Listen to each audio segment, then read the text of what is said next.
Well, good morning and welcome. Thank you very much for joining us. This week, a break from the parade of politicians as we talk about a topic that you, the viewers, consistently tell us you're very interested in, and that is the media, how it works and what impact is it having on our politics. Joining me this morning, journalism professor Dan Kennedy of Northeastern University. He's a regular panelist on Emily Rooney's weekly Beat the Press program on Channel 2, where I also occasionally appeared.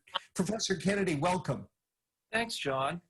Good to have you with us. So, Bob Woodward's new book about the Trump White House offers the appalling revelation that the president back in late winter knew full well how dangerous the coronavirus was, how easily it was spread, how its threat extended beyond just old people with pre-existing conditions, even though the president repeatedly, even to this day, tells the public the opposite to avoid panic, he claims.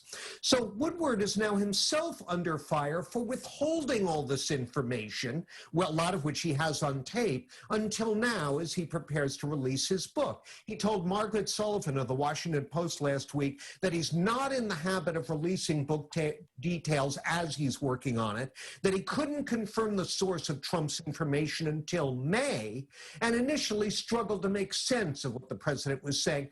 I don't think any of that really answers his critics. Do you? You know, my first reaction to this was, I think, the same as yours, that I thought that Woodward should have reported this as soon as he was able to confirm it. You know, over the past day, I've actually come around a little bit, and there are several reasons for that. First of all, he is not a beat reporter who produces stories as he's able to confirm them. Right. He's very much a book author at this point in his career. His association with the Washington Post is essentially symbolic. Yeah, and to which I'd say 200,000 dead Americans. This is a little bit different, but go ahead.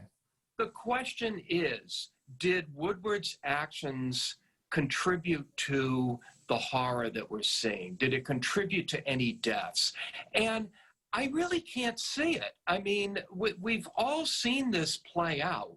And if Woodward had told us a few months earlier that Trump was lying, well, we know that Trump lies. He lies all the time. I think that Woodward's obligation was to get this out before the election, and he has done that.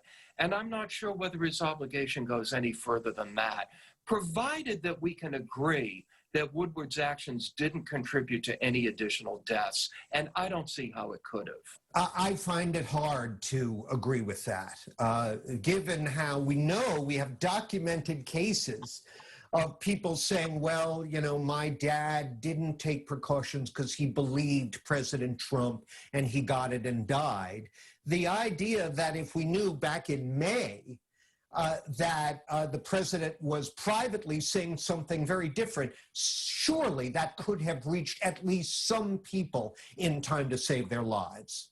Well, maybe, but we are talking about a hardcore 40% Trumper minority who would have accepted whatever explanation President Trump gave, and we would have moved on. I find it hard to believe it would have made a difference.